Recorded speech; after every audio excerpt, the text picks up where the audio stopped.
Chicken చూడండి ఒట్టిగానే దీని రంగు వచ్చేసింది. కొంచెం మంట ఎక్కువ ఉండడం వల్ల అలా రంగు వచ్చింది, లేకపోతే ఇంకా కొంచెం తక్కువ మంటలో ఫ్రై చేస్తే దీని టేస్ట్ మరింత బాగుంటుంది. సో మరి జీడిపప్పు, ఇదే విధంగా మనం ఇందులో కిస్మిస్ కూడా వేసిన వెంటనే అవి బుడగల్లా ఉబ్బుతాయి, దాన్ని కూడా. అయితే ఒక్కొక్కటి ఎందుకు ఫ్రై చేసుకుంటాము అంటే ఏది ఎక్కువగా ఫ్రై అవ్వకూడదు, అన్నీ కరెక్ట్గా ఫ్రై అవ్వాలి. మన ఈ కిస్మిస్ వేసిన వెంటనే చక్కగా బుడగల్లా ఉబ్బాయి. ఇంత మంచి బంగారు రంగు ఉన్నప్పుడే అవి తీసేసి మనం పక్కన పెట్టేసుకోవాలి. తర్వాత వీటన్నిటిపైన మనం ఉప్పు కారం జల్లుకుందాం. అందులో మన కారం. ఇప్పుడు మనం దీంట్లో కార్న్ఫ్లేక్స్ కూడా మనం ఫ్రై చేసుకోవచ్చు. నూనె కార్న్ఫ్లేక్స్కి కొంచెం వేడిగా ఉండాలి.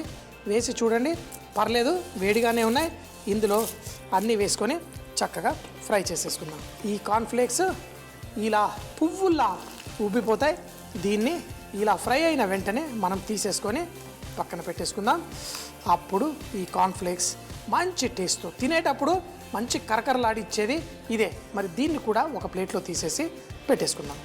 మరి అటుకులు మనం కేవలం ఒక పెనంలో కొంచెం నూనె వేసి దాన్ని ఫ్రై చేసుకున్నా బాగానే ఉంటుంది. లేకపోతే నూనె కొంచెం వేడిగా ఉండాలి. వేడిగా ఉన్న నూనెలో మనం ఈ అటుకుల్ని లైట్గా ఇలా ఫ్రై చేసుకుందాం. ఇప్పుడు పర్ఫెక్ట్గా మన అటుకులు వేగిపోయినాయి.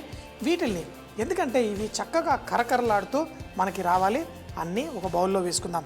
అయితే ముఖ్యంగా మనం లాస్ట్లో ఆ ఉప్పు కారం వేసుకునే దాంతో మన ఈ అటుకులు ఎంత టేస్టీగా ఉంటాయో తెలుస్తుంది. మరి అటుకుల్లో కూడా రకాల అటుకులు ఉంటాయి. ఈ మాత్రం అటుకులు వేసేసాను.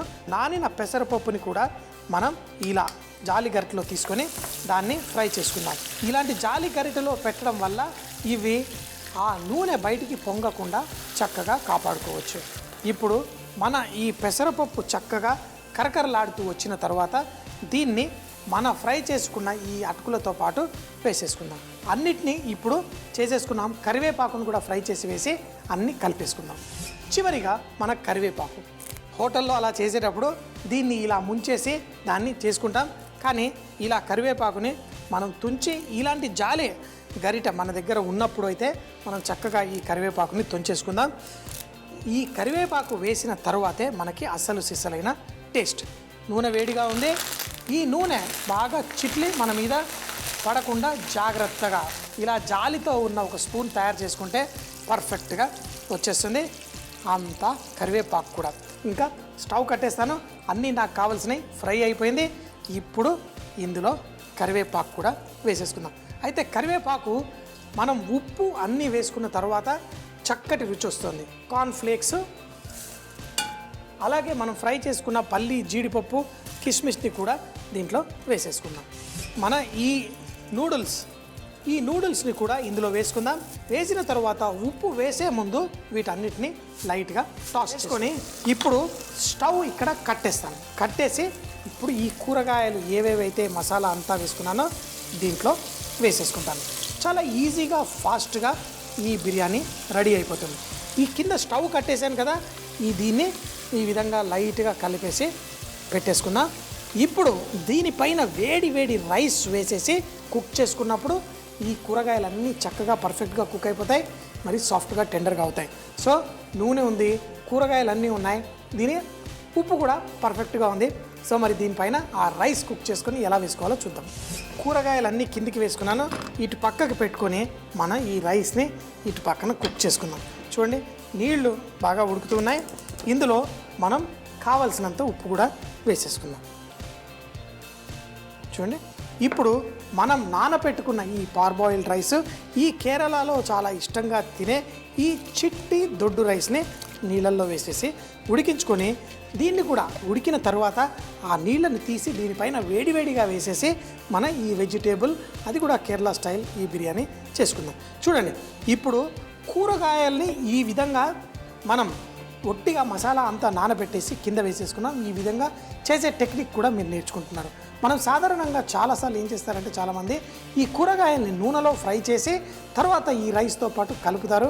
చాలాసార్లు ఆ బీన్స్, క్యారెట్ ముక్కలైతే చితికిపోతాయి, బాగుండవు. ముక్కలు తినేటప్పుడు తాకాలి నోటికి, కూరగాయలకు కూడా రుచి ఉండాలి. అంతేకాకుండా మనం చేసుకున్న ఈ రైస్కి మంచి ఫ్లేవర్ ఉండాలి. ఇప్పుడు ఈ రైస్ స్లోగా ఇలా ఉడికించుకుందాం.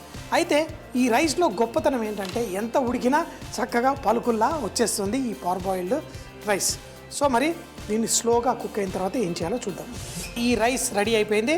దీన్ని మనం ఉడకట్టేసుకుందాం. ఉడకట్టేసి బిర్యానీ ఎలా చేసుకుంటాం. అయితే మరి కేరళలో వాళ్ళు చక్కగా కొబ్బరి నూనెతో చేస్తారు. అదే ఇన్స్పిరేషన్ తోటి మనం కూరగాయలు, అది కూడా చూస్తే కూరగాయలు కూడా మనం పరువలు వేసాం. పరువలు ముఖ్యంగా మహారాష్ట్ర, బెంగాల్ సైడ్ వాళ్ళు ఎక్కువగా తింటారు. గుజరాత్ సైడ్ దీంతో స్వీట్ చేస్తారు. ఇది వరకు నేను కూడా కూరగాయలు చేసి చూపించాను. సో మంచిగా ఇందులో మంచి ఫ్లేవర్స్ అన్నీ వచ్చేసాయి. ఇప్పుడు కింద మనం మంట ఆన్ చేసుకుందాం. దీనిపైన ఈ రైస్ వేసేసుకుందాం. చూడండి చక్కగా ఈ రైస్ ఉడికిన తర్వాత కూడా మంచి ఫ్లేవర్ ఉంటుంది.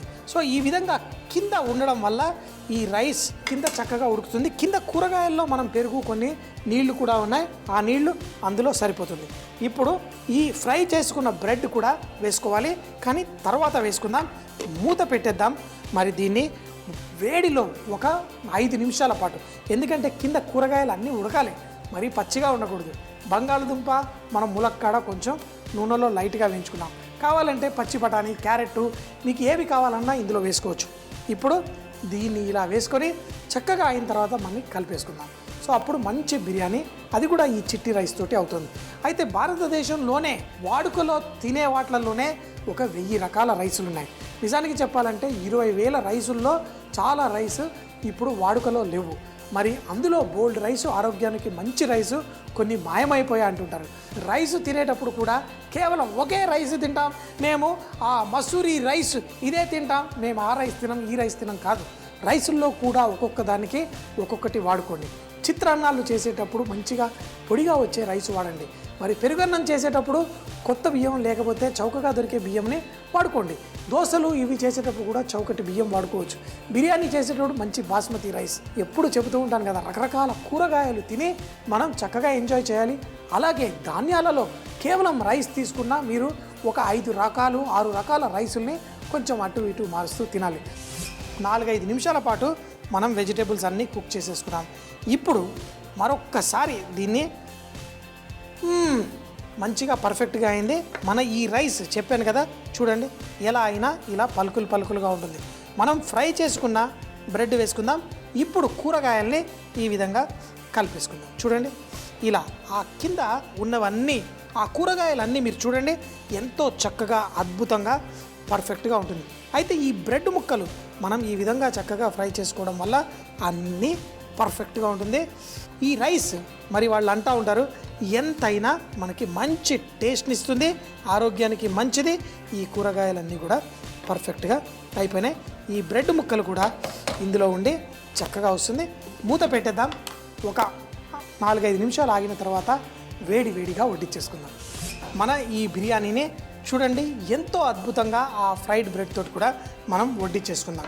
అయితే ఈ బిర్యానీలో ముఖ్యంగా మనం వేసిన కూరగాయలు కూడా మీరు చూస్తే అది బంగాళదుంప కానివ్వండి, ములక్కాడ కానివ్వండి, మన క్యాప్సికమ్ కానివ్వండి, ఆ బ్రెడ్ ముక్క కానివ్వండి, అన్నీ పర్ఫెక్ట్గా గుమగుమలాడుతూ ఉంటాయి.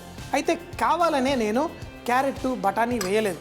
ఎందుకంటే ఎవరింటికి పోయినా ఆ వెజిటేబుల్ బిర్యానీ అంటారు, అందులో ఇన్ని క్యారెట్ ముక్కలు, ఇన్ని బఠానీ ముక్కలు వేసేస్తారు. అలా కాదు, కూరగాయల్లో ఎన్నో రకాలు. అందుకే పర్వల్, ఇలాంటి కాలీఫ్లవర్, ఇలాంటి ఏవైనా అంతెందుకు పచ్చి పనసకాయ దొరికినా వేసుకోండి, చేసుకోండి. ఈ విధంగా చేసుకొని ఈ రైస్ మరి ఒక్కొక్క ప్రాంతంలో ఒక్కొక్కటి.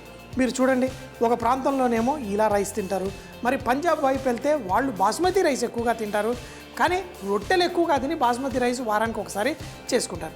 అలా మనం చెన్నై వెళ్తే వాళ్ళు చిట్టి మసూరి రైస్ లాంటిది తింటారు, దాన్ని సాంబార్ రైస్ అంటారు.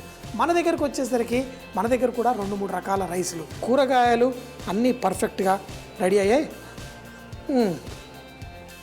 ఆహా,